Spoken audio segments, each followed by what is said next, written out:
People who have been the target of murderers/assassins. How did you survive, and why did they target you? They missed. That's about the only reason. It was a random act of violence. A man ran up behind me, put a gun to my head, and shot. He flinched, or I did, and he missed by an inch, blew out my left eardrum, and burned my hair behind my ear. He ran off immediately after. Cops said it was probably a gang initiation thing. I have deafening tinnitus now and horrible anxiety in public. Next story. I'm not sure if it counts, but a few years ago in high school, there was this guy that used to trouble everyone by taking naked photos of them when they were changing after PE class. I happened to be one of his targets, so I reported him to my teacher, and eventually he got suspended for about a month and had to attend counseling sessions. One day I was at the bus stop waiting for my bus when suddenly I felt a push on my back and I fell onto the road. Luckily for me, the bus driver stopped the bus in time and I survived. However, I fell directly on my arm and it was fractured. Last I heard, he went to the juvenile center and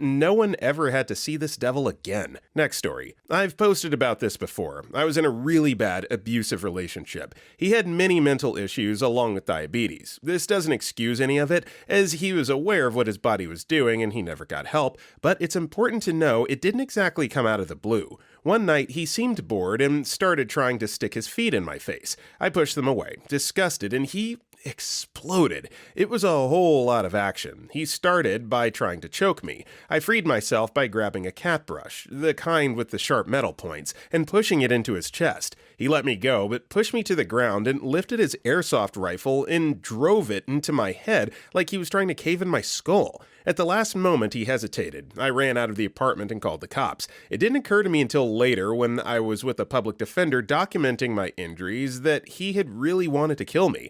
I had bruising so deep they were black in color, in places I don't even remember him hitting me. He really would have if something in him hadn't hesitated. Next story. My ex-boyfriend hired some guy from Chicago to murder me after I broke up with him for selling drugs to my younger sister.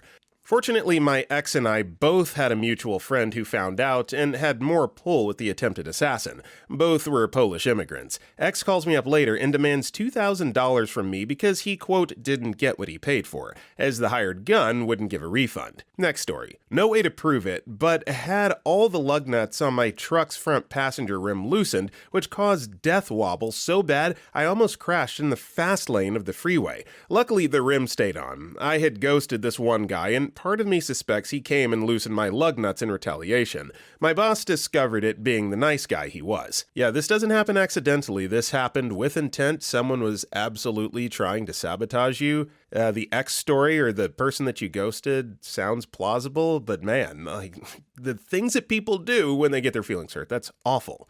Next story. I was on an almost school shooters list. Me and my friend tried to befriend a kid with pretty bad Asperger's. He was known to have horrible anger management issues, always got in a lot of trouble, and was somewhat infamous, but we thought he deserved at least a couple friends.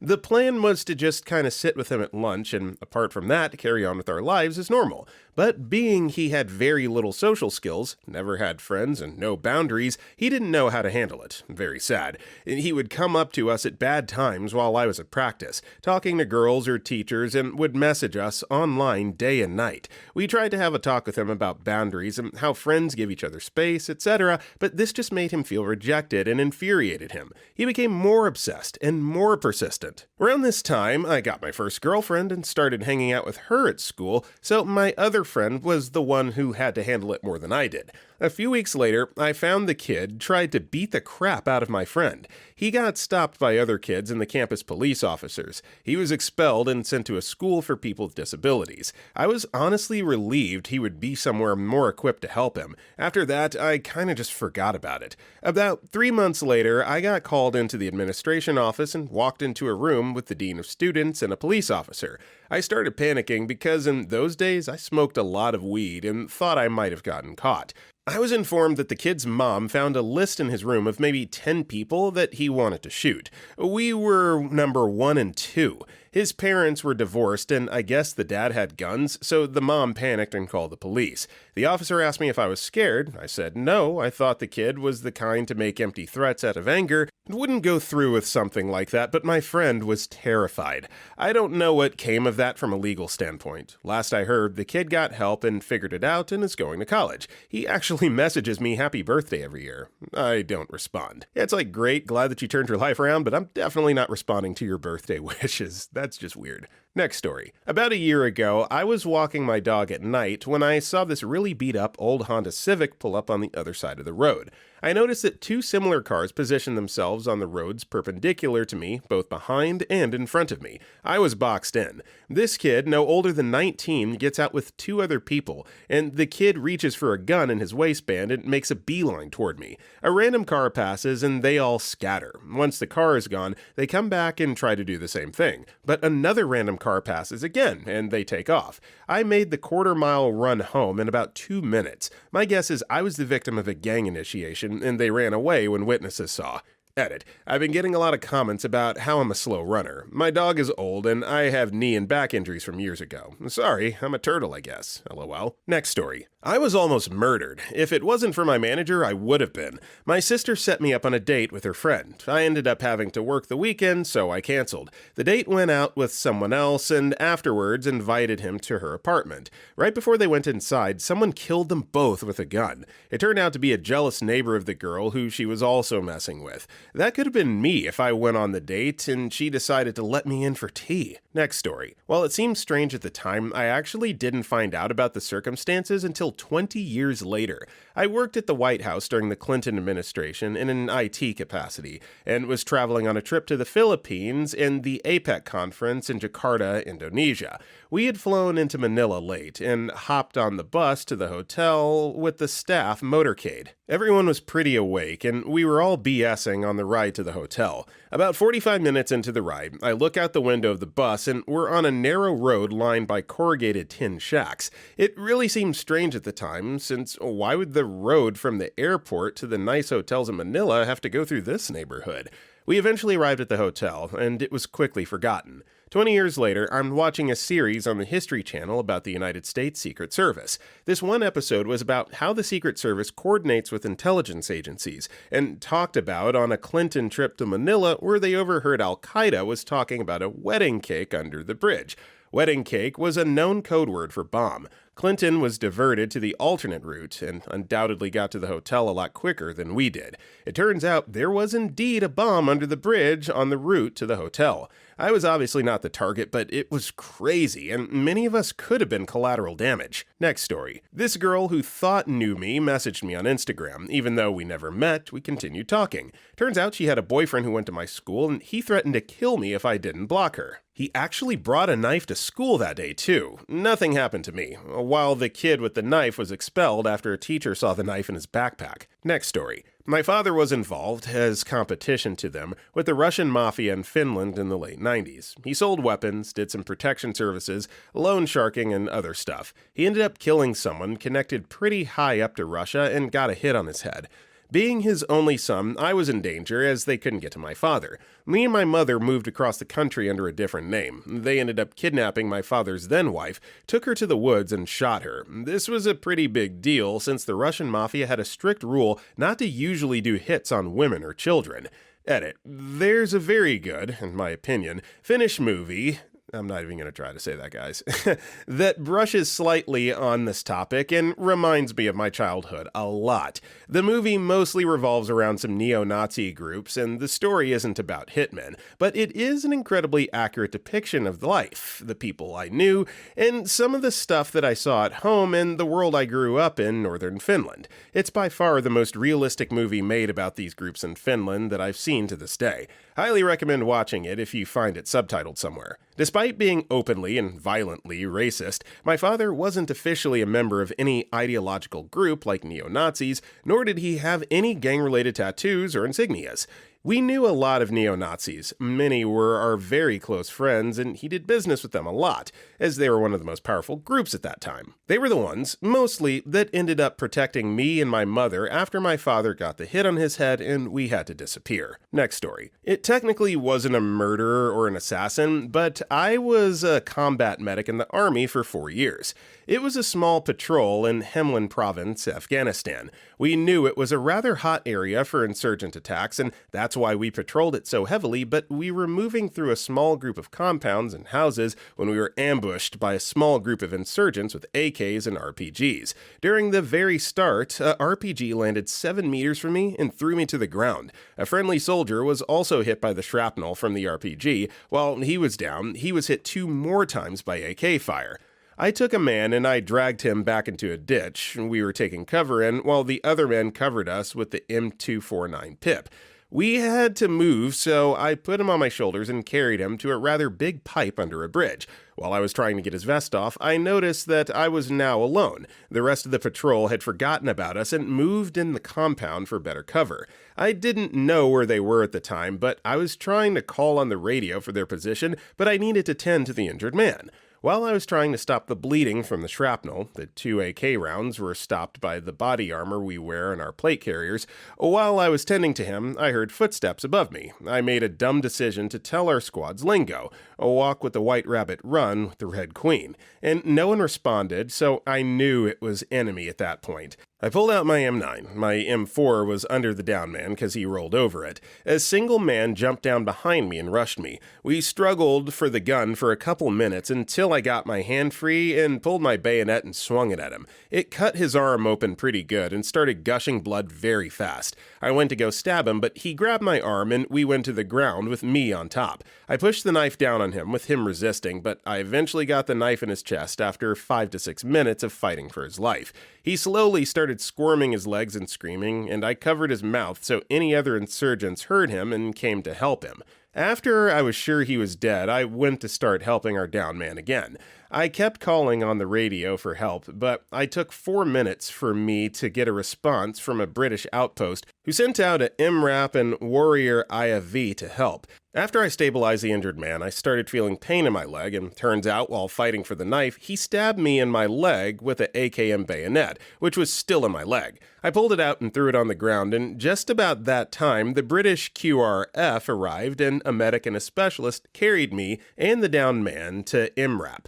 I found out later that our patrol squad had abandoned us and retreated back to the American outpost. The commander of that patrol was court-martialed 3 months later. Next story. I was a photojournalist in an unnamed Central American country doing humanitarian coverage for a college. Suddenly, there were riots against the government and officials started shooting people with cameras. My group was chased, so I had to change my appearance, i.e. clothes, hat, and satchel, and ditch my camera to an in-country contact that acted like a normal student to smuggle my SD cards in like little slots I cut in my shoes until I got to the US, where I took them out and just had them in my pocket so to not arouse suspicion by TSA. 10 out of 10 would do again. Next story. Not sure if this one counts, but I was born in Iraq at the very start of the war. My parents tried shielding us from the war and death outside, but sometimes things just happen, the likes of which they had no control over. I was about 5 years old. I can't remember my exact age, but all I can remember is that I was too young to attend elementary school. My mom was getting my siblings ready for school, brushing my sister's hair, and I was sitting on her tailoring bench with a curtainless window behind me. I remember playing around with some pins she had lying around. My grandma, alive at the time, was watching over me so I do not fall. Thus, when a pin dropped from my hand to the floor, she was quick to tell me to pick it up and no one would step on it. I bend down to pick up the pin and I hear a pop, similar to the popping sound of a balloon. I glance back and the window was gone, and all I hear next is my sister scream and start crying. My mom quickly yelled for all of us to get against the wall and to get away from the window. As we all look around the room to see what happened, we see a bullet, as long as an index finger, in the middle of the room. One of my brothers goes over to pick it up, but it was too hot to touch. The next day we go over to the police, and all they can do is tell us that it was a sniper bullet, and they can't do anything about it. I assumed that a sniper saw me just sitting there in front of a window and took the shot, but it missed me when I bent down to pick up the pen, so it went over my head. Great grazing my sister's arm before stepping on the floor. Next story. When I was young, my mother was an EMT. We didn't have a lot of money, so we moved around a lot, but I was a happy enough child. A few years ago, I was visiting home and saw the autobiography of a local murderer on my mom's table. She's not one to read those types of books, so I asked about it. Turns out that, when I was younger, she and her partner responded to a call and found a body behind a dumpster. She had to testify in court, eventually putting that man behind bars. Shortly after, she began receiving threats, mainly directed at me. Every time she got a threat, we moved, making her feel safe until the next letter mysteriously showed up. As far as I know, nothing ever came of the threats, but I also didn't even know they were happening, so I may have just been young and naive. Next story. I once had a friend who was a trust fund baby. He never has to work a day in his life, so naturally he bought a house which became a drug den. I lived in this drug den for the first year or so of college. We were growing tons of marijuana and selling it at frat parties. We were also in a band, and our drummer was helping us grow. It was pretty fun for a year until the singer, the trust fund baby, got way into cocaine. He wasn't just using cocaine on weekends. He would blow through an 8-ball over the course of 3 days. Then on the third day, he would buy a prostitute for the night and sleep with her. He refused to go to bed without a prostitute. Then he would wake up and get another 8-ball and do it again. He started collecting tons and tons of guns. You couldn't just sit on the couch without scooting a few guns out of the hallway first. About this time, he wasn't pleased with the amount of money we were making off of marijuana, so he decided he wanted to start moving bricks of cocaine from the south end of our state to the north. He was talking with our drummer about it, and naturally the drummer didn't think this was a good idea. Drummer says, "This sounds way too sketchy. I think you're a little in over your head." Singer says, "No, it's foolproof. The only people who would know would be you, me, the bassist, me, and if any of us talks, we'll just have to do a little wet work." Wet work? Yeah, you know, makes a cocking motion with his finger. Wet work. Drummer immediately went out and bought a gun and immediately cut off contact with the singer out of fear that he was trying to kill him. I didn't know this, but I had heard Singer talking about wanting to establish a coke empire. I just thought he was a little too coked up and not thinking straight. Eventually, I stopped hanging out with him after a night of tons of coke, acid, and mushrooms. It was like I suddenly realized what I was living in and just walked out of his life. Drummer told me later about Singer's plans and his insurance policy of doing wet work on his friends if we had talked. I realized soon after that if he had heard me mention this coke idea to any of my friends, he would have killed me in my sleep. TLDR, I was in a band with a singer who wanted a coke empire. He said if me or the drummer mentioned this to anyone, he would just have to do a little wet work. I didn't know about his threat until after I distanced myself and very easily could have had my head blown off in my sleep by a paranoid cokehead. Next story. Does a school shooting count? I was not in the same part of the school. I evacuated with my class and got home safely a few hours later. Had I been in the wrong place at the wrong time, I just as easily could have been one of the victims. He was and is a deluded, violent, angry, lonely demon who couldn't stand a world where the rest of us weren't dragged into his demented hell pit. No way in hell. Life has recovered more or less to what it was, and 22 months on, Stoneman Douglas is 0% his world and 100% the world I know our 17 fallen want it to be. Next story. I'm not going to say this person's relation to me because I don't want any way of this getting back to them or me. For simplicity, this person will be called Chris.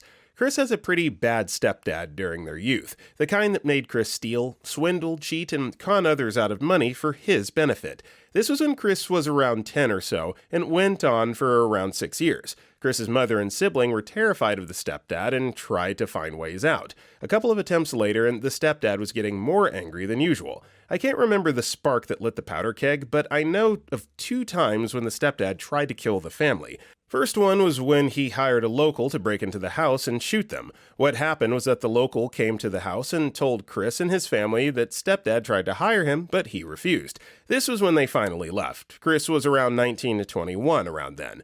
Chris, knowing that stepdad wasn't the one to quit this easily, stayed on guard for a while and took precautions. One precaution that he took was to get a coworker to help protect him. This was a 6'5" giant of a man with the muscle to back up his size. Came from a rough past as well, so he knew how to defend himself. So they're finishing up a night shift when Chris looked outside and saw 4 people in the parking lot with bats. Chris told the coworker and expected him to get a bat of his own to scare them off. What actually happened was that coworker walked outside, pulled a handgun from his pants, and started screaming like a rabid ape. Scared the crap out of them and they left. This was around a month after the first attempt. Last I've heard of the stepdad, he approached Chris outside Chris's house, and Chris knocked his ass to the ground. Recently, Chris found out stepdad died about 3 years ago, so that put them at ease. Next story. I was targeted because I saved a victim not long ago, or so I thought. A friend was being chased by a creep that probably had those kind of intentions. Being my friend a young, beautiful female, I just protected both of us. The same guy that attempted the assault, I thought, assaulted me right next to my house and failed to shoot. Instead, he shot my right leg and crushed 2 ribs. 1 month after that, police found out he was one of my ex-boyfriends under the line of, "If she's not mine, she can't be with another." Next story. A guy I know is going through a nasty divorce. It was not going well for him. He was set to lose custody and the house. Well, I guess his wife wanted it all, because she hired, or asked him, I'm not sure, her brother to kill him. The brother attacked him with an axe in the lobby of his building. The axe actually connected, but he lived. The happy ending to the story is that it turns out that the divorce courts don't look kindly on trying to kill your husband. He got full custody, the house, and doesn't have to pay any alimony. The brother is in jail for life, and the wife is also going to jail, for less time, I think. Next story. Okay, I don't normally talk about this. When I was in the military, I was stabbed in the back, right where the kidneys are. So, backstory. I was stationed at North Island. This was my first command out of boot camp and school for my job. In the military, it's typical, or was at the time, to be sent what's called TAD, temporary assigned duty, to another place or a crap job for about 6 months. If you're assigned to a ship, you go cranking, working in the galley doing food services and stuff. Because I was not assigned to a ship, my Tad was working at a barracks as a desk clerk and cleanup. One night after getting off work, a few friends of mine were going to go out for a movie. We went to our quad in the barracks to change, and one of the rooms was having a party. We walked into a guy laying on our common area table. He was not doing well at all, way too much to drink. One of the girls we were with told the guys that drunk guy needed to go to the hospital. At first, he refused. Then she went to call 911. They said they would bring him and picked him up and took him out. Next morning, I woke up for work and base police were already there. Apparently, they dumped the kid in this room where he died, either from asphyxiation or alcohol poisoning. I was asked first if I knew anything because I worked there. I told them everything. The 2 guys ended up going to the brig for a long time, but because I told, I started receiving death threats. In my command's infinite wisdom, they moved me a building over for my safety. About a month later, I was heading up to my room at about 2 a.m. after I got off watch. I heard people coming up the stairs behind me, but didn't think anything of it. Next thing I remember, I was laying in the stairway with a pounding head and bleeding out of my back. Apparently, they slammed my head off a brick wall and stabbed me in the back. One of my friends found me as I was dazed and confused, trying to make my way to my room, leaving a trail of blood behind me. At the hospital, the doctor said it looked like they got the knife stuck in my muscles as I tensed up. They came very close to getting my kidney. Stab wound. They never caught the person or persons who did it. I'm now very anxious in crowds of people. I'm sorry, but in this situation, how is it possible for them to not find the people that did it? It doesn't sound like they were very discreet, and it doesn't sound like there's very many people that could have done it. That's terrible. Next story. This was in elementary school, surprisingly. A new student had moved into town and had attended my elementary school. Let's call him Patrick. Patrick was an envious douchebag. If someone was quicker, smarter, or faster than him in work, he would begin to show frustration and get jealous of that person. And he would soon later learn to hate that person. I was in an English period, and we were to draw out a map of the place where the characters in a book lived. I was a decent artist at the time, and my peers would often compliment me on my work. I noticed Patrick's face bend with annoyance. I later asked the teacher if I could use the bathroom. There was a policy where 2 people at a time may use the bathroom, and of course, Patrick decided he would be that second person. I later went into a stall to do my business, while he used a urinal. After cleaning up, I'm opening the urinal doors when he begins to force into the stall doors so he can bust them open. Then, with full force, he just props open the door and rushes me with full force, smashing the small toilet to pieces. He begins to proceed to drown me in the toilet water and cut my face with the leftover shards of the toilet. I managed to wrangle through his grasp and run immediately into my classroom and to inform what Patrick had done. He was later suspended and was counseled. He wasn't allowed to walk in the hallways alone without an adult, and later that year, he moved away to Michigan. Okay, so yeah, attempted murder, drowning them in toilet water is just a suspension? Expel his ass. What are we doing? Next story. This happened to my best friend 3 years ago. We were both in high school back then. It was the end of the summer break, and his friend invited him over to his house so that they could drink and play some video games and whatnot. So my friend, let's call him Mike, came over and they played video games up until like 2 a.m., at which point Mike called it a night and went to sleep, still at his friend's house. Then at about 5:30 a.m., while Mike was still sleeping, his friend decided to stab him repeatedly with a kitchen knife.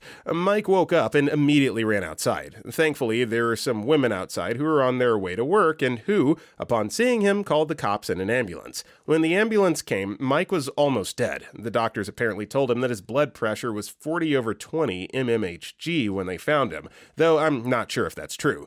Thankfully, he survived, though he spent a month in a hospital, only has 2/3 of his regular lung capacity, and other physical and mental problems. Apparently, the murderer was found not guilty, as he was an alcoholic, and what he did was out of his control, or so said the expert witness. He was sentenced to a detox program and afterwards ran away abroad. Next story. Having served and then come out and got big into crime, it helps you prepare for it.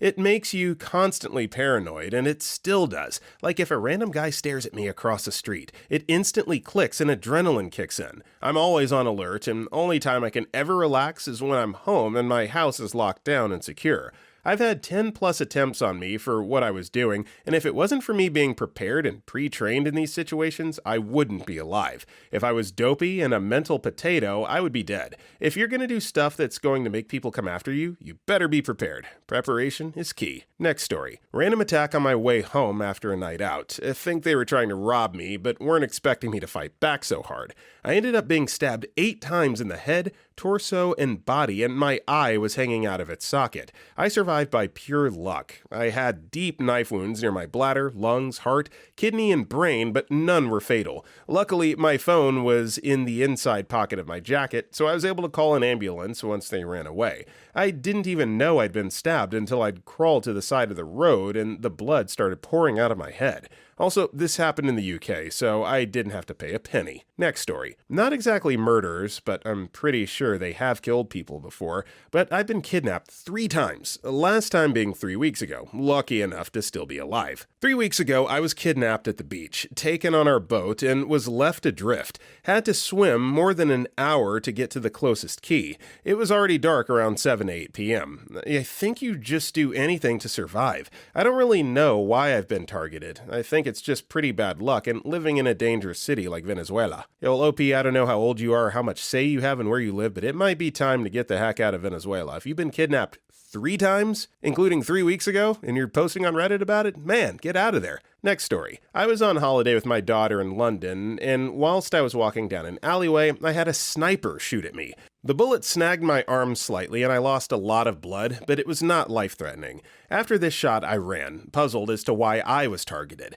Several months later, after I left hospital, I found a note on my porch addressed to me. I read it, and it explained that I had been mistaken for a rival assassin and they had attempted to take me out. To this day, I don't know who took the shot. Next story. It wasn't a hit list or hired killer, but I was once the target of what I believe to be a gang initiation in downtown Detroit. Walking down the road with some friends a few blocks from Motor City Casino, a van comes swooping up and the passenger shoots 16 shots at us. Luckily, we managed to dive in the weeds of an abandoned house while bullets were whizzing past. Ran a few blocks and found cops who were more worried about questioning us than finding the shooter. Next story. I was part of an operation while working UC, undercover, as an LEO that ultimately led to the arrest of 26 people affiliated with a prominent gang in the southeast region of the United States. One of those arrested was pretty high up the chain within the gang. I actually bought several stolen firearms from the guy, while undercover obviously, which is what sealed the case. Dude ended up with the longest sentence, 28 years. Fast forward 8 months, and after writing one of the above mentioned gang's residences, we found documents that showed there's an active hit on me and 3 other officers that worked the first case.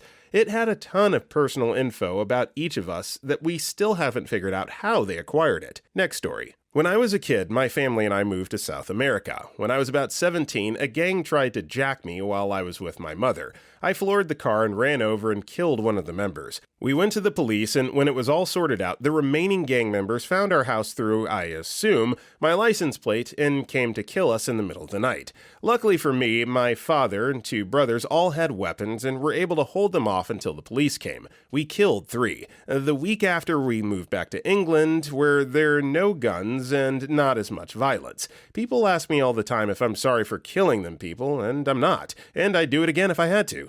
Forgot to mention, from what my father told us, the remaining gang members that were arrested were sentenced to death. Next story. I ended up named on a list of a prospective school shooter. This wasn't long after the Virginia Tech shooting. I was at a large community college in the criminal justice program. I was also part of the criminal justice academic fraternity and was genuinely loving it. I was learning a lot, getting a ton of experiences I never otherwise would have had, and making friends. But one guy in the frat was a problem. This all occurs in the suburbs of Portland. This guy was big, dumb, fat, highly conservative, arrogant, egotistical, and had some anger management issues. He spoke with an affected Southern drawl, despite living his entire life in Oregon. He was also a raving horn dog, trying to sleep with anything that had a pulse, and would take it as a deep personal insult if he got turned down. We wanted to kick him out, but he never actually broke any rules. He was just a giant a-hole. Until one day he was invited to be interviewed by the school paper about a conference our frat had attended. The girl from the paper who interviewed him was very attractive, and in his cumbersome way, he tried to hit on her.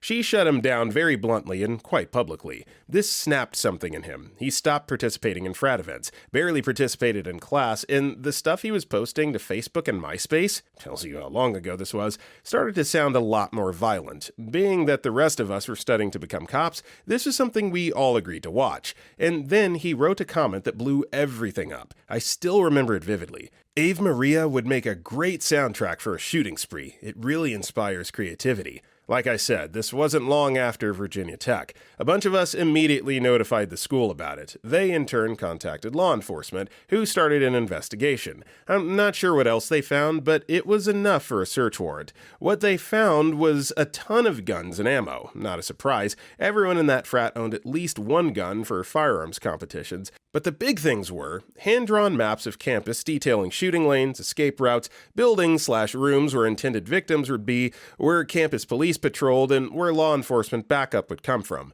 Several lists of intended targets, and my name was on every one of them. He and I had butted heads repeatedly over his behavior when I became chapter president. Several notebooks filled with hate screeds, abortive self-unaliving notes, and handwritten copies of things written by various shooters in the past. Materials for making small bombs, though no bombs had actually been assembled. Various tactical equipment, including a surplus Kevlar helmet, surplus BRV that had been modified to be more protective, steel and fiberglass plates inserted, and an equipment vest customized to carry a ton of rifle and pistol magazines. A search of his computer found a search history filled with school/mass shooting videos, the Antichrist cookbook, and terrorist actions done by the IRA. He was arrested on terroristic threat charges. All of his weapons were confiscated, and he was put on a psych hold. He was expelled from college and from the frat. He made a half-hearted attempt at defending himself to the news, but soon after he was convicted, very minor sentence, he moved to Arizona, and none of us have heard from him since. This was in late-ish 2007. Next story. It happened in high school, but not on me, but my best friend. Usually every year, we held an end-of-the-year party in a local club where people from other schools as well could join us and celebrate the year.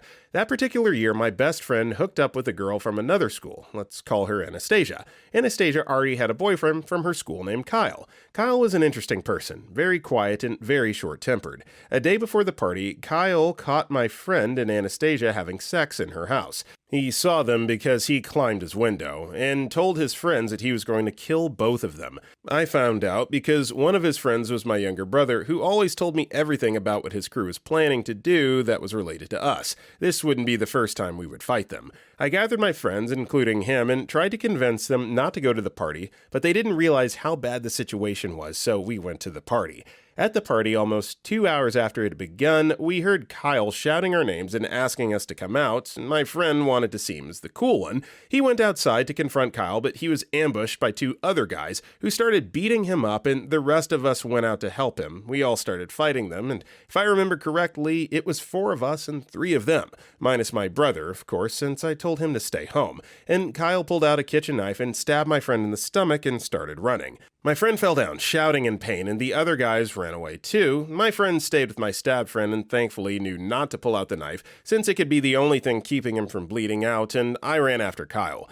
I wasn't fast enough to get him, but all of us saw him clearly, so when the police questioned us, we told them Kyle's address, and my friend went to the hospital. Some weeks later, Kyle was in prison for attempted murder, and my friend came out of the hospital healthy and with a new scar he could show off. Next story. When I was 16, there was this guy who would take pictures of me with his phone in class. I would confront him about it, but he'd deny it and say he was taking pictures of his friend who sat behind me, regardless of the fact I could see his phone screen. He began stalking me, taking pictures of me whenever possible. I used to sit in my car and eat breakfast before school started until I caught him taking pictures of me a few cars down. He would try to follow me home after school, but would drive off right before I got to my driveway. I went to a football game one night with my friends, and when I went to my car, he started following me. I told him off, and he denied following me. I figured enough was enough, and I had told the cops on campus about it, and one of them gave me their number in case something happened while at school. A few weeks passed by, and the dude was still creepy, but hadn't done much more than stare at me or follow me in the hall and try to make small talk.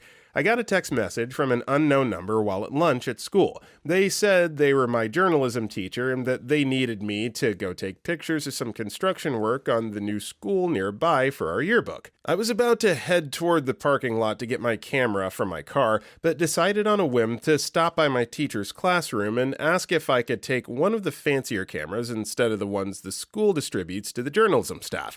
She was confused, saying she never sent me a text message. I wanted to ignore it, but my sister insisted on telling the police on campus. They went and checked it out, and caught my stalker in the parking lot behind my car with a container of chloroform, a rag, and his car parked nearby with the trunk open.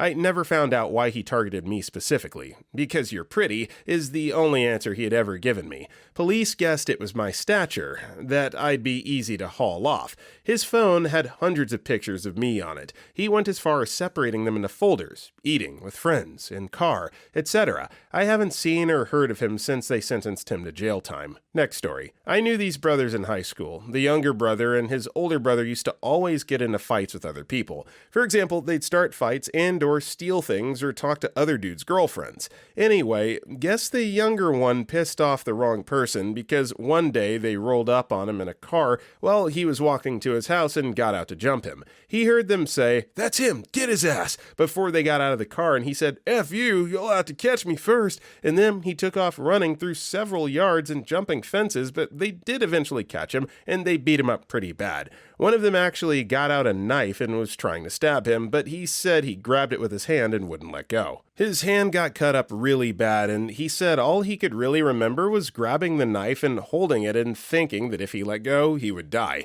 I guess one of the people whose backyard he was in came out screaming that he'd call the cops, and the crew took off. Anyway, the younger brother's hand had to get several stitches, and his arm was in a sling for a long time after that.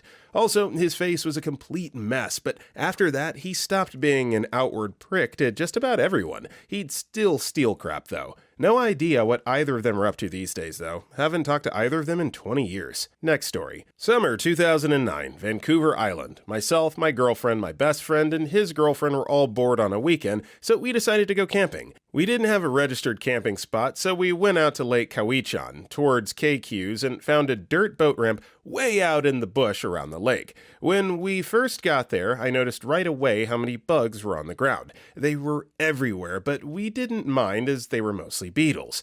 In the very center of the boat ramp, which was about 50 feet long and 30 feet wide, there was a bundle of kindling with 2 logs, a spool of half-inch nylon rope, and a roll of duct tape. "Sick! Free supplies," we said.